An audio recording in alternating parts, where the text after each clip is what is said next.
Oh boy. I think the two-word answer is compound interest.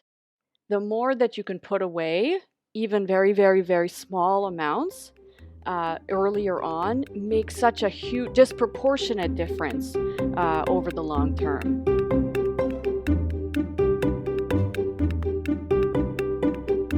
Welcome to the Personal Finance for PhDs podcast, higher education in personal finance. I'm your host, Dr. Emily Roberts. This is Season 7, Episode 14, and today my guest is Dr. Jen Polk, a career coach specializing in PhDs whose brand is From PhD to Life. Jen and I explore the damage that graduate school and academia often do to PhDs' financial lives in terms of both dollars and money mindset. We answer the question, what can a graduate student or PhD do to mitigate academia's financial damage? From both a financial and career perspective, starting in graduate school and extending several years post-PhD. Jen concludes the interview with an incredible insight that can only be gained with years of distance from the PhD. If this episode, and that final insight in particular, get your wheels spinning about what you should be doing right now in your finances, there are several ways you can work with me in the upcoming months to level up your financial life. The Personal Finance for PhDs community is always open to new members.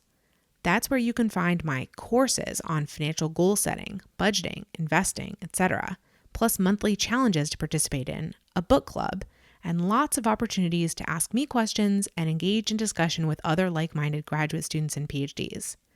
You can find out more at pfforphds.community. I'm facilitating my brand new half-day workshop, Chart Your Course to Financial Success, twice in the next couple of months. Spend 4 hours with me and a small group of peers, and you'll come away with clarity on what your current financial goal should be and how to achieve it, plus super actionable ideas for increasing your income and decreasing your expenses. On December 12, 2020, I'm facilitating the workshop exclusively for funded graduate students, and on January 10th, 2021, it's exclusively for PhDs. You can find out more at pfforphds.com/chart. Finally, mark your calendars for the next round of the Wealthy PhD, my 2-month group coaching program that provides guidance and, most importantly, accountability to help you achieve a significant financial goal and set you up for future financial success. Enrollment will open in early January 2021. You can find out more at pfforphds.com/wealthyphd. I'm so pleased to be able to offer you all these different avenues of support going into the new year. I hope you will identify one that fits you the best and sign up. If you're not quite sure about diving into working with me, please join my mailing list at pfforphds.com/subscribe. Every Friday, I'll send you an email detailing a personal finance concept, an actionable strategy, or an inspirational story. You will receive an incredible amount of value, absolutely for free, through the list. Without further ado, here's my interview with Dr. Jen Polk. I'm delighted to have joining me on the podcast today, Dr. Jen Polk. You probably know her brand From PhD to Life. She is a career coach specializing in PhDs. So she has a lot to say to us around this topic. And we're actually going to be talking about money mindset today, and specifically how it affects your finances, but also your career journey as you're moving through and beyond the PhD. So Jen, thank you so much for joining me on the podcast today. It's wonderful to have you. Yeah, thank you, Emily. It's my pleasure. I'm nervous. I'm excited. It'll be fun. So please tell the audience just a little bit more about yourself. Sure. So, Jen, as Emily says, I work with PhDs figuring out what to do next in their careers. And my business is From PhD to Life. That's from PhD2Life.com. And I'm self-employed and I live in Toronto. What does academic culture, in your experience, and also what you've observed from your clients, what does academic culture teach us or tell us about money? Yes. Yes. Big question. So my own personal background is from the humanities, history PhD, and I think that academia emphasizes, at least my corner of academia, to use that phrase, thinks of money as a bad thing, as a kind of a necessary evil, and extremes to which we might take that view do exist out in the wild. So there are people out there who will, they can't possibly live this way every day of their lives, but they will literally say things to me that anybody who has more money is morally inferior, or that it is unethical to have more money than one needs, etc. And I think that yes, one can find that view in academia. Is that defined as more money than they have? Is that the Ah, dividing line? probably. Probably. Probably. Um, but yeah, I think that thinking about money, talking about money, makes you somehow less of a scholar, less of an intellectual. Of course, as we know, the truth is that you can't actually do scholarly work over the long term if you are constantly worried about money, right? Because it's difficult. But yeah, there's definitely a sense that if you're the person, and I think this is also tied in with aesthetics. If you show up in your humanities department wearing flashy suits and red lipstick and earrings, you will be deemed less serious as a scholar, as an intellectual. I think that is related to money mindset as well. It's really gross. It's really gross, and yet, of course, you need money. Yeah, I mean, you just said that, of course, over the long term, you have to have money, or else you're going to have a constant, really it's a fog in your brain when you're constantly stressed about money, when you experience scarcity. And this has been studied, through research, that you literally don't cognitively function as well as you could if you did not have that stress in your life. So it's really actually perplexing to me that we do this, we academia does this to graduate students especially, but also postdocs and also, adjuncts and other faculty members to a degree. Why are we doing this to our youngest, most vulnerable developing scholars? I mean, I know you can't answer that question, but it's really perplexing to me that the system chooses to put this kind of stress on people and then and then moralizes it, as you were just saying, says, oh, this is beneficial to you, that you don't have the distractions of money and flashiness and opulence and so forth in your life, when really what it is no, you're stressing us out so we can't even think properly. And it's horrifying, really. Academia is perplexing. I think that's a good short way of putting it. Yeah, there's a lot of work to be done to kind of recognize the truth of one situation and think about what you actually do value that is different from what academia implies that you should value. Yeah, I will say from my corner of academia and engineering, I did not get the message that money is evil or money is to be shunned. Certainly we were still under, some money stress depending on how well funded you are, but definitely from the advisor, the faculty level, we weren't getting that kind of message. And yet there were still money mindsets that academia tells even to students in disciplines like that, like um, all your best time and energy has to be spent on research. Like, you're not allowed to do XYZ other things in your personal life, or earning money on the side, even if it is not explicitly disallowed, it is certainly frowned upon, because again, you should be spending all your best energy on your research, things like that. And I think Hmm. another really sort of damaging thing that happens, that probably speaks a little bit more to your experience as a career coach, is that people become anchored at the graduate student salary that they are earning, during those years. And so how do they judge what they're worth in the marketplace after they exit academia, when their skills can and should be valued much differently? But how do they transform their own understanding of the value that they bring? Yeah. Maybe we can talk more about that. And I also see from scientists that, of course, it varies, and everyone's experience is unique. But a lot of worry about getting a quote unquote industry job is morally inferior, and I think part of that is that those jobs pay better than academia, and I. I think people, not only would you make more money, but potentially, I mean, depending, you would have a better life and a better career because there's just lots more variety out there and there's a lot more better places that one could be for a lot of people. But I do think that money is part of it as a signal of virtue. Does that make Hmm. sense, Emily? Yes, I definitely hear what you're saying. Actually would add on to that. it's possible that you can have more of an impact on the world in Hmm. industry than you could in Yeah. academia, potentially, depending on your field. Yeah. So there's that too. Is Yeah. that is More your scholarship impact. actually getting out there?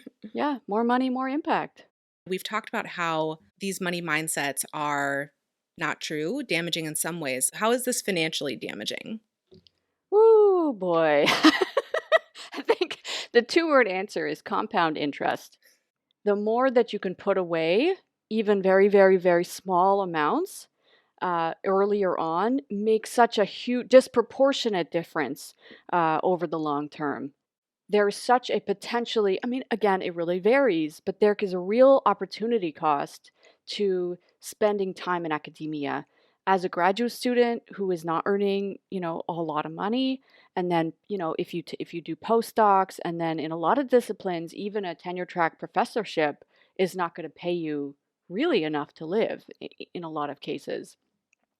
And that, life isn't about comparing oneself to others, but it does put you behind, to use that framing, other people with similar types of education, um, in terms of your financial resources. And of course, if you have debt. I couldn't agree more. I mean, sometimes I think about there's been, I don't know, I think I've seen studies from time to time on, oh, a PhD is worthwhile, like salary wise, because yes, you take this income hit early on, but then later you could make, much more than you would with just a bachelor's or whatever.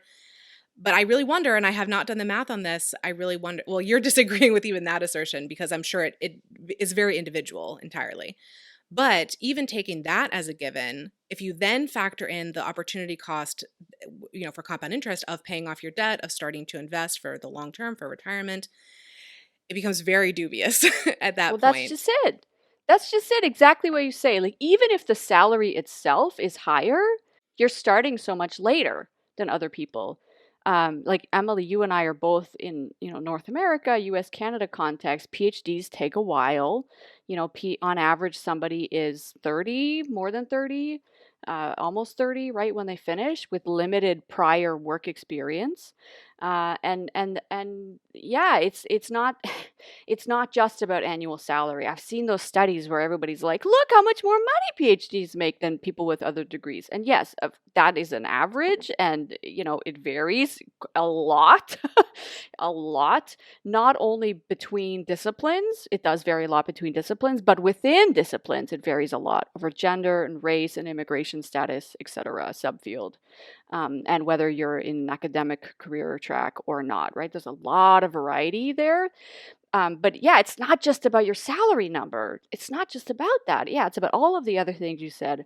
If you're 10 years later entering the housing market, you might not enter the housing market, etc. Anyways, I don't mean to bemoan and lament, but I do think that it is a message that if anybody listening is considering a PhD or in a PhD program earlier on, and doubting whether they should continue, please take this seriously and know that I respect any and all decisions to not apply, not enroll, and potentially, if it's right for you, to not continue in a PhD, because it really might not be the right thing for you for lots of reasons, including financial ones.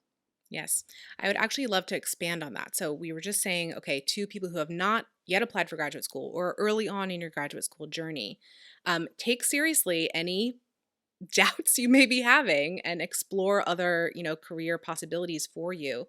For my part, I'm a little less, don't do the PhD, but I'm more on like, why don't you get some work experience and see what's out there for you and be able to judge the PhD more, not from, okay, I just got out of undergrad and this is what I want to do, but judge it in a little bit of a more informed context. So let's say someone is on that path and they're firm about finishing the PhD, but they're still early on or, midway through.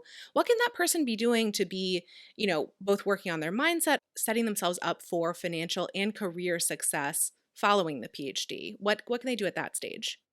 I think that, and this comes from my own, my work at, day to day career coaching PhDs. I think it is never too early to think about your career, because there is, and I think this surprises people. There is so much work that you can do, that you really ought to do, but, that you can do before you ever apply for a job. And part of that is about is about money and how much you really need and how much, you 10 years from now is going to want. Um, but I would really, the quicker that you can get into a job, and a quicker that you can get into a job and a career that is one that you like and you can really excel in, and it doesn't sort of match up that you excel in a career and you make money, but a little bit, right? The quicker you can make that happen for yourself after you graduate, the better. So do all of the work that you can when you're still a student. And I just mean the self-assessment, the reflection, like what you were talking about, Emily, identifying, right? Also that you mentioned, identifying the careers that you are interested in going into, right? Like do all of the work ahead of time to identify those, and then start building your network, and draw on your network to learn more about those career paths, to get really specific about the types of work that you could do, to have a kind of a draft resume in place for various different kinds of roles that you might apply for, again, long before you ever get to the point of application, so that 6 months, 4 months before graduation, before you're kind of ready to work, you can hit the ground running. You mentioned like doing self-assessments and so forth. I did a lot of that stuff and it was provided by the Career Center at my university. I wouldn't say I showed up at every event, but I was definitely like a regular frequent flyer at, Great. what they had going on, and I was able to do like, yeah, some of the various self-assessments, and that was wonderful. So, there's resources that may be available to graduate students through their career centers. There's your website, of course, from PhD to Life. Would you recommend any other resources outside of the university context for people to help in this like career exploration phase? Yeah, I think at this point, anything can be useful.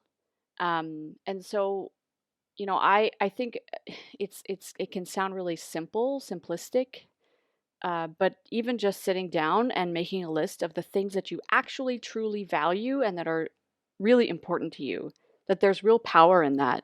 Taking a few minutes and just doing a brain dump, like, okay, what do I actually value, and write it down.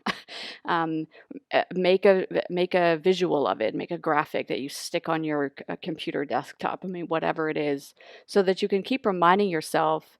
Um, when academic culture is swirling around you, which can be, I'm exaggerating, but it can be a bit of a totalizing culture and impose values and priorities on you that can kind of make things messy. Just to remind yourself of what you truly value.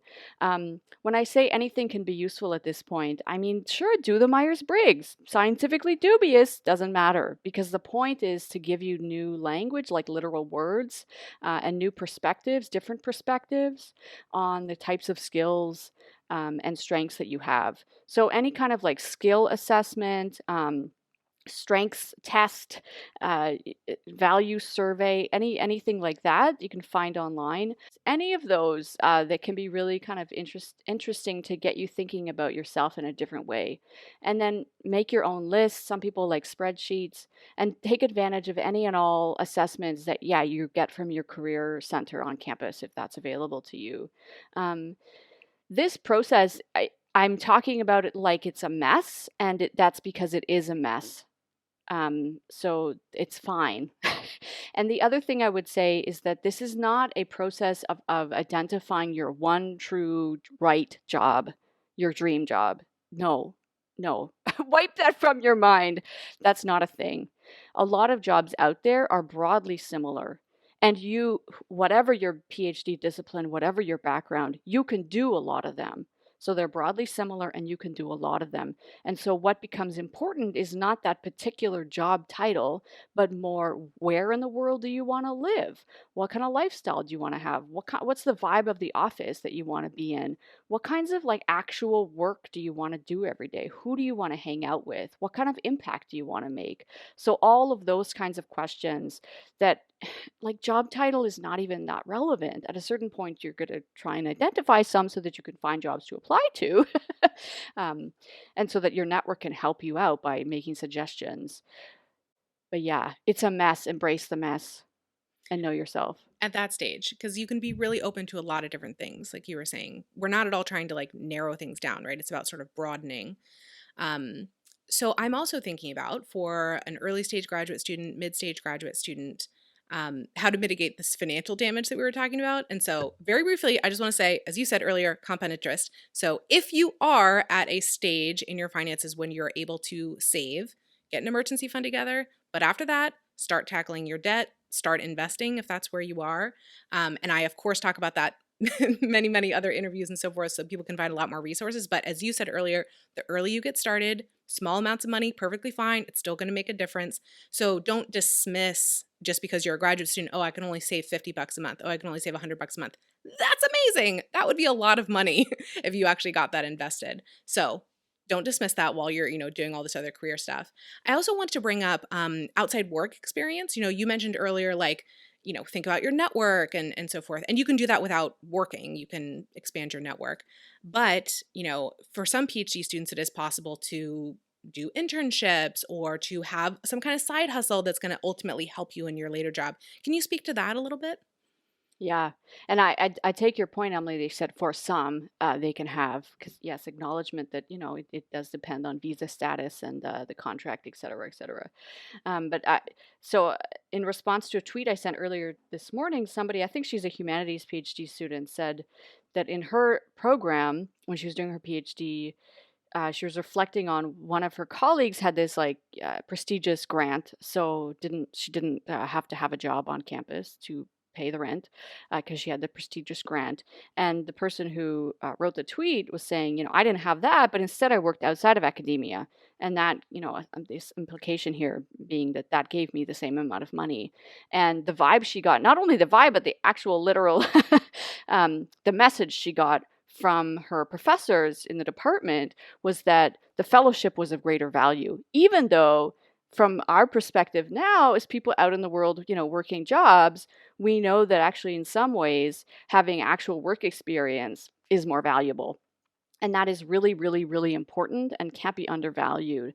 This is not to give, to have to ask students to do more and more and more work, but just to say that when you are making decisions about what to do in your kind of free time, quote unquote, where you have a choice about whether to do this and this and this, just to pause and say, well, the thing that think that I should do is adjunct one more course. Well, hold up. Just think to yourself, what is the value of adjuncting a course versus stepping up your side hustle or getting a job outside campus, even just in retail? I mean, it's not obvious from where I sit that adjuncting a course is the right move, whereas that can be like just the totally obvious thing according to academics. But no, right? I mean, it really depends. So I would, use your critical thinking skills and question the things that seem obvious to you. Emily here for a brief interlude. You are invited to my brand new half-day workshop, Chart Your Course to Financial Success. The central question this workshop will help you answer is, what should my singular financial goal be right now, and how should I best pursue it? I'll teach you my 8-step financial framework that explains when you should save versus pay off debt versus invest, and we'll explore many, many strategies to increase your income and or decrease your expenses. I will facilitate the workshop exclusively for funded graduate students on Saturday, December 12th, 2020, and exclusively for PhDs on Sunday, January 10th, 2021. You can learn more and sign up at pfforphds.com/chart. That's pfforphds.com/CHART. The deadline to register for the December 12th workshop is Wednesday, December 9th, so don't delay.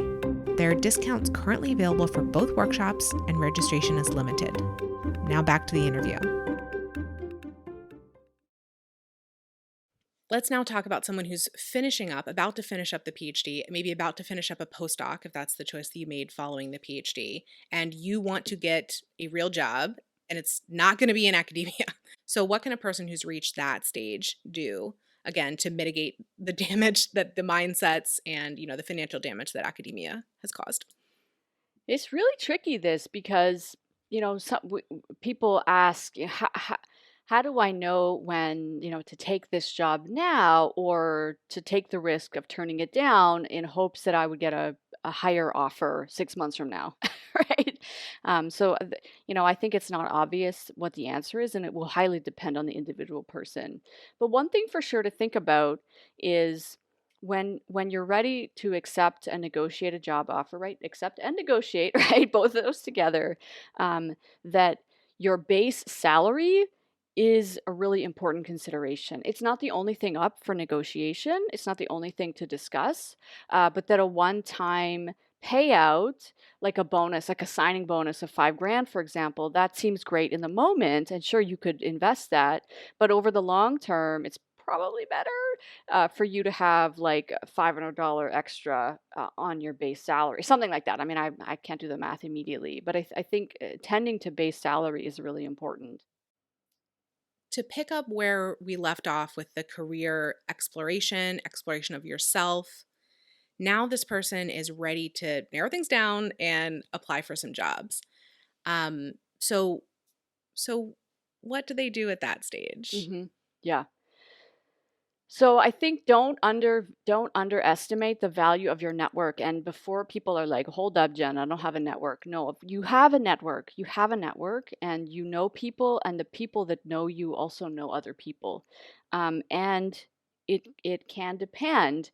But your academic network, don't discount them, even if you're applying for non-academic jobs. Again, it can depend, but there.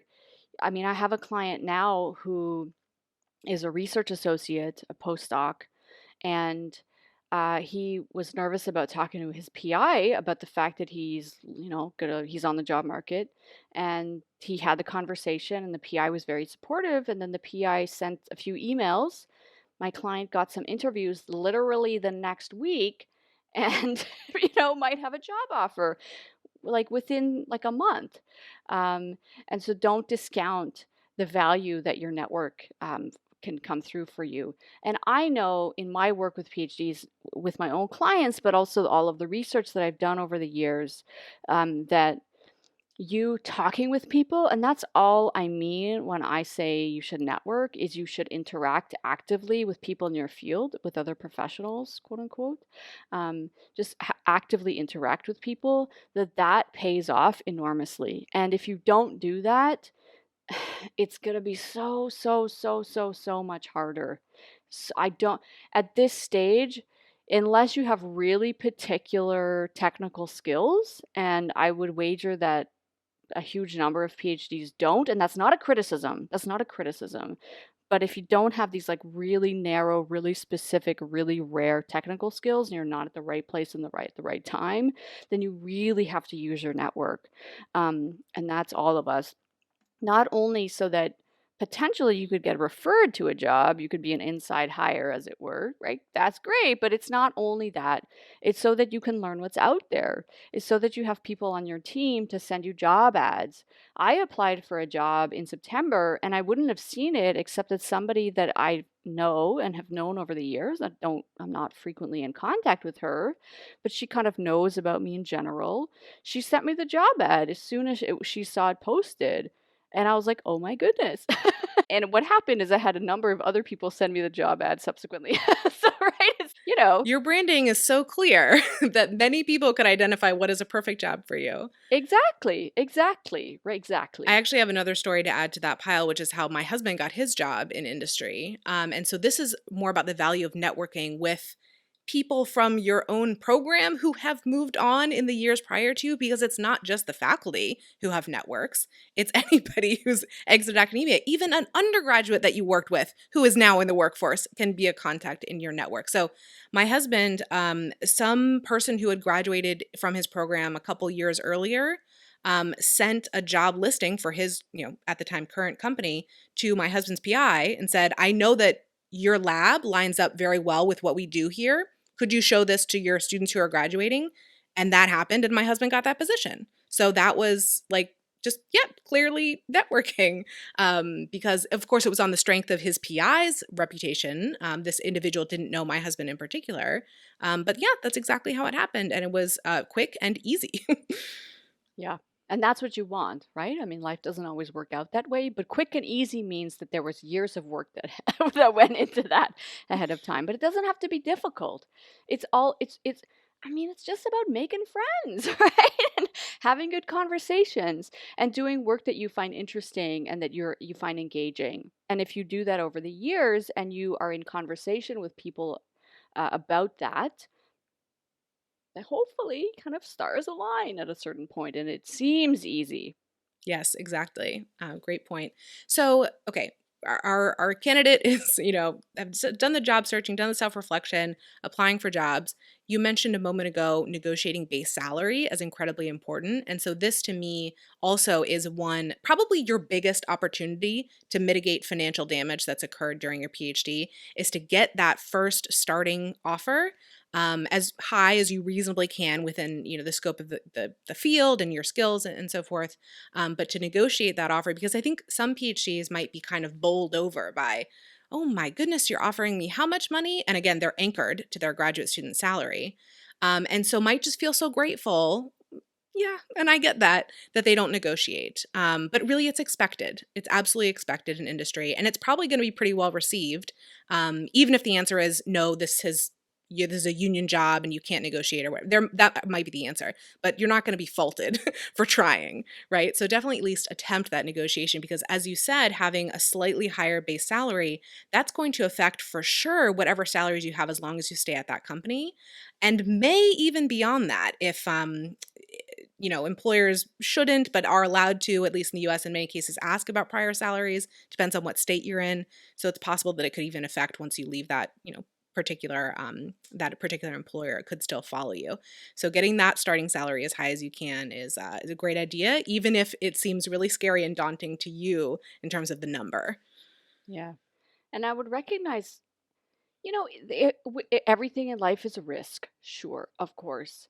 But once an employer has made an offer to you, they are imagining you solving their problem and hanging out with them every day. And that gives you some power here. As I say, there's a risk. But I would, own the power that you have in that situation to make a strong case for yourself. You have to make the case, but you want to be successful in that position long term to help the team grow, et cetera, et cetera. And so they should make you you're going to show up for them, and they should show up for you in terms of base salary. Yeah, and I think it actually goes back to what we talked about earlier, that academia, for whatever reason, decides to put this financial stress on its trainees. Your employer probably does not want you to be under that kind of financial stress. They want to pay you enough to reflect the value, to make you feel like you're valued, that you're not going to jump ship and go to someone else, that you're going to be able to live in the city that they're in, comfortably without having to move an hour away for your commute. All of that stuff affects your performance at work. And so it can all come into play when you think about what is the salary that I want to have to perform well in this position. That's really your opportunity to express that. To a certain extent, there's some recalibration that might need to happen for folks coming out of academia, where things can be such a struggle and you can have this impression that any employer is kind of out to get you, out to screw you over, depending on the experience that you have in academia and the experience of your colleagues and friends around you. But yeah, as Emily said, I mean, any employer that you would really want to work for, they recognize the crucial importance of their labor, of the people doing the work. I mean, this is so, so, so important. And good employers, employers that you want to work for, and there's lots of them out there, they're not going to pay you outrageous sums of money potentially, but they want you to be able to have the lifestyle and do the work and be, be happy, right? And get what you need to be on their team, solving their problems. So don't, I would assume that they want to pay you equitably, right? Fairly and adequately. And maybe a little more than that. Would assume that and go forth. Yeah, I am glad you put in the caveat of a good employer, because certainly there are ones that maybe not employers broadly, but maybe a manager, someone who views this more as a competitive thing, like I'm going to pay you less because that's better for my bottom line. But it really should be viewed more so as, we want you to do a great job and we're going to compensate you well to do that great job. And certainly if you get into a salary negotiation process with an employer and you're getting a vibe that they don't really seem like they want to support you, then that's your red flag. And that's the time to go back to the exploring you've done and go back and look at other, positions that you might have and so forth. Yeah. Okay, so let's then talk about you've got the job, maybe you're a few months, a few years into that point. What should you still be doing to again be mitigating the mindset and the literal financial damage that your time in academia has wrought? Yeah, it's interesting. I mean, I think there's lots of things that one could say here, but something that comes to mind for me is a phrase that I'm sure, people that grew up in this part of the world have heard, Pennywise and pound foolish, right? Um, and to a certain extent, in when you're in academia, there's a lot of things that you don't pay outright for. Of course, you do pay for them through tuition, etc., but it doesn't occur to you. So there might be things that you yourself would want to invest in, to use that term. And I use that term kind of in a broader sense, that will help you over the long term. Ideally, your employer pays for professional development and pays for coaching and whatever, pays for therapy, right? Ideally, you have benefits around that. But it could be, if you don't, or if you're unemployed at the moment, that it can be really valuable to invest in those kinds of services for a relatively short amount of time, because the investment as a metaphor is the right one, because there will be a longer term payoff. Um, and if you can get your career started kind of on a good footing, great, right? It's just so helpful. It's so helpful. And I would sit down with a money advisor, a financial advisor, or whatever the term is, somebody who can kind of tell you things, even if it's your mom, right? Because if you can get into the lifestyle kind of early on, of making good decisions around money, but also, making decisions about, you suddenly have more money, hopefully. Maybe you can set money aside for vacation. That's a good thing too, etc.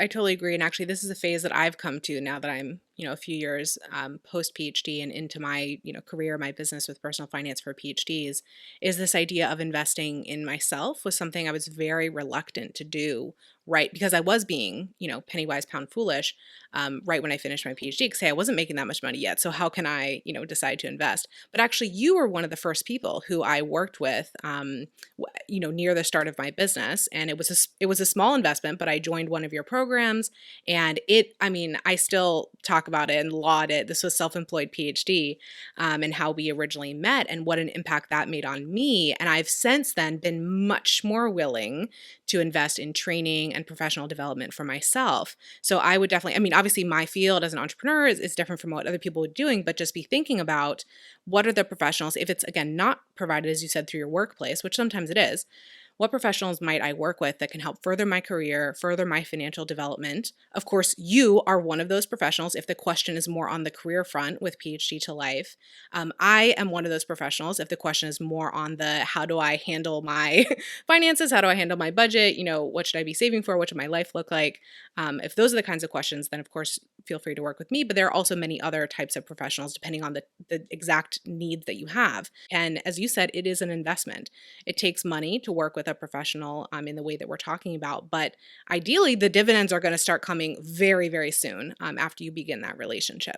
Another sort of financial tip, I'll definitely say, once you're into that, your career and you're making a much better salary than you were as a postdoc or as a graduate student, this is now the time to not super increase your lifestyle. Yes, hopefully you will be spending more so that you don't feel stressed, but to some extent, you should keep your lifestyle level on a little bit lower than maybe where you see your new colleagues at, because you do need to make up for lost time a little bit.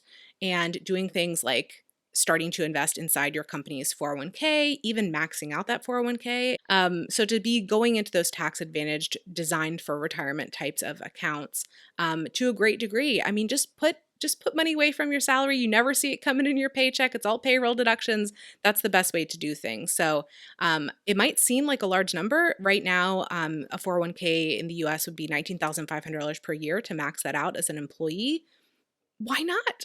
Why not? If your salary has jumped up by much more than that in this transition, why not go for that? Why not have that be your new anchor in your mind? So think about maxing out that 401k, or at least contributing a good amount to it. Think about making serious progress on your student loans, if you have decided that you're not going to go for an income-driven repayment plan and forgiveness plan. So all kinds of other questions, but this is the time when you get into that job where you can really, like you were saying earlier, hitting the ground running, like you've done these years of, preparations for your career. So it's by the time it's finally time to apply for a job, you're ready and raring to go. It's kind of the same thing financially. You've been keeping your lifestyle low for such a long time. Now you have the salary. Don't do too much lifestyle inflation and just get saving, get investing, get on that debt.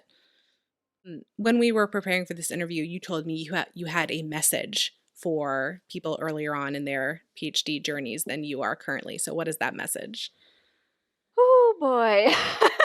This is your future self is going to care so much more about money than you do now.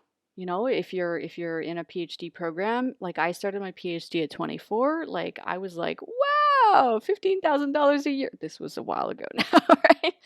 Great. I can't believe, we hear this all the time. I can't believe I'm going to get paid to do a PhD. That's amazing. Okay.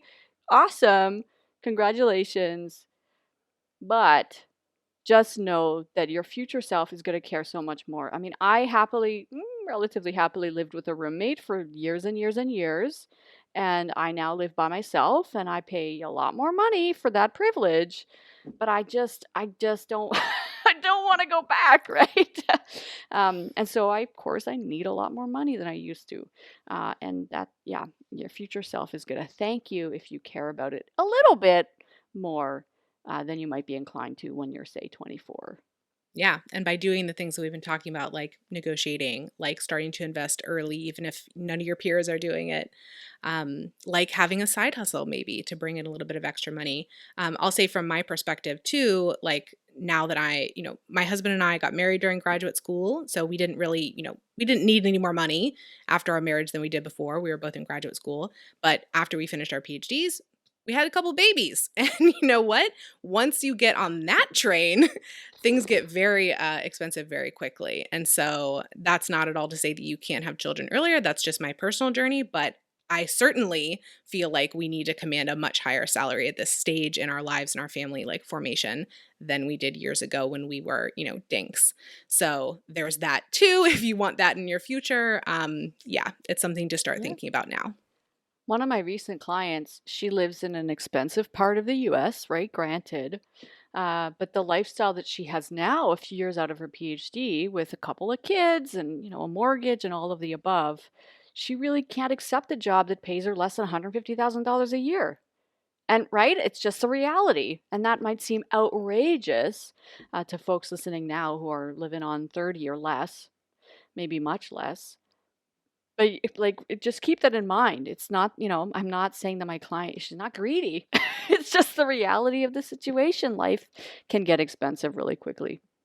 Yeah, and I'll link actually in the show notes a wonderful interview I did with Dr. Scott Kennedy a year or two ago, where he talks about his own realizations as he formed his family during graduate school, that he was going to have to change his career plans to go into a different field that was going to pay more because he could not afford, now that he had a family, to stay on the track that he had been on, even though that was sort of intellectually maybe his preference from earlier on. So these kinds of things have, your life has real impacts on how much money you need to make. And that's something to start, being realistic about as early on as possible. All right, Jen, how can people work with you? Should they, if they've been intrigued by this interview? For sure. Yeah, thanks for asking. So start on my website from phdtolife.com. I work with individuals. I do small group things, coaching, open discussions. Those are a lot of fun. Shout out to small group things. I think those are awesome. I do drop-ins for self-employed PhDs. So if that applies to you at all, check those out. And then I also work with institutions. So I'm happy to come to your campus virtually, please. Right? Do a presentation or a workshop. I love workshops. So there's different options. Wonderful. And final question that I ask of all my guests: what is your best financial advice for another early career PhD? So this is a totally do as I did. And also, as I say, right? Usually that's not, those two things do not go together. But one thing that I have been doing for 20 years, gosh, wow, something like that, is I track every penny. There's no pennies in Canada anymore, but I track everything that I spend. So I know how much my life costs. Like I literally know how much my life costs in different categories. Years ago, I used to do this on a it wasn't even Excel. I used the word perfect version of Excel, just a spreadsheet. But now there's lots of programs out there. But I think, tracking what you spend is really, really important. It's different from budgeting. You can do both together. Um, but the example I like to give is like, I think this is really common for grad students. Like you might spend like a lot of money like on clothing kind of once or twice a year, and not on a monthly basis. So some of the kind of standard ways of thinking about budgeting is sort of like a monthly thing.